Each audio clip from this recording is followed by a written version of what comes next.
আজকে আমি বানাবো চাল ডাল দিয়ে খুব সুন্দর একটা টেস্টি এবং খুব সহজে বানানো যাবে এরকম একটা টিফিন। যখন রুটি লুচি পরোটা খেতে খেতে আমরা একদম বোরিং হয়ে যাই, তখন খুব সহজে কম সময়ে এরকম একটা টেস্টি টিফিন বানিয়ে নিলে কেমন হবে বলুন তো। নমস্কার, আমি মহুয়া।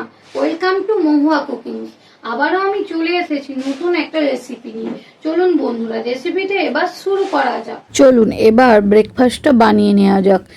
এগুলো সবই কিন্তু রাত্রে ভিজিয়ে রাখতে হবে, তাহলে সকালে বানাতে একদমই কম সময় লাগবে। এখানে আমি চাল নিয়েছি 100 গ্রাম, আর বিউলির ডাল নিয়েছি 25 গ্রাম, আর মুগ ডাল নিয়েছি 50 গ্রাম। এবার এগুলোকে জল পাল্টে পাল্টে খুব পরিষ্কার করে ধুয়ে রাখতে হবে। দেখুন আমার কত পরিষ্কার করে ধোয়া হয়ে গেছে। এবার এগুলোকে সারা রাত রেস্টে রেখে দেব। সারা রাত রেস্টে রাখা হয়ে গেছে, চলে এসেছি পরের দিন সকালে। দেখুন কত সুন্দর চাল ডালগুলো ভিজে গেছে। এবার ওর মধ্যে দিয়ে দেব 2টো কাঁচা লঙ্কা আর 1 ইঞ্চ আদা রসুন দিয়ে এবার মিক্সির বাটিতে পেস্ট করে নেব। চলুন ওটাও পেস্ট করা হয়ে গেছে। এবার একটা বোলের মধ্যে ওটাকে ঢেলে নিই।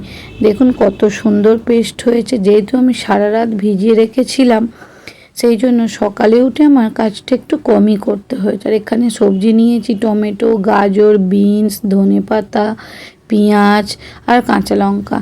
আপনারা যদি এটাকে নিরামিষ বানাতে চান বা নিরামিষ দিনে খেতে চান, তাহলে অবশ্যই পেঁয়াজটাকে স্কিপ করবেন।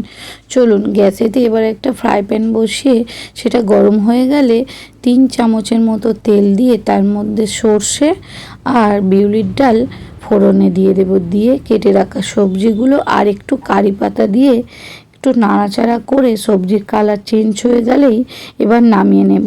নিয়ে সেটাকে ওই যে ব্যাটারটা বানিয়েছিলাম তার মধ্যে দিয়ে দিতে হবে।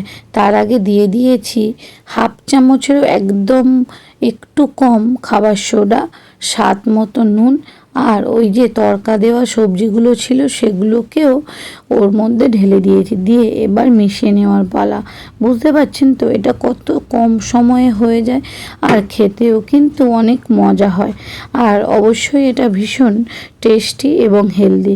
এবারে আবারও একটা প্যান বসিয়ে তার মধ্যে দিয়ে দেব অল্প পরিমাণ সাদা তেল। দিয়ে এখানে আপনারা যে সাইজের বানাতে চান সেরকম ব্যাটার দিয়ে চারিদিক স্প্রেড করে নিয়ে গ্যাসের ফ্লেমটাকে একটু লো টু মিডিয়ামে রেখে 1 থেকে 2 মিনিট অপেক্ষা করলেই উল্টো সাইডটা সুন্দরভাবে রেডি হয়ে যাবে। এবার এটা উল্টে দেওয়ার পালা। দেখুন এবার আমার এই সাইডটা কত সুন্দর হয়েছে। বন্ধুরা এই রেসিপিটা যদি ভালো লেগে থাকে তাহলে ফেসবুক থেকে দেখলে ফলো, আর ইউটিউব থেকে দেখলে সাবস্ক্রাইব করে দেওয়ার অনুরোধ রইল। আপনাদের একটা ফলো কিংবা সাবস্ক্রাইব আমাকে অনেক দূর এগিয়ে যেতে সাহায্য করবে। আবারও সেটা আমি তুলে নিয়েছি, তার মধ্যে আবারও কিছুটা তেল দিয়ে আবারও বেশ কিছু পরিমাণ ব্যাটার দিয়ে কত সুন্দর ঘুরিয়ে ঘুরিয়ে একটা গোল করে নিয়েছি। আবারও সেই 2 থেকে 1 মিনিট অপেক্ষা করার পর উল্টো সাইডটা উল্টে দেব।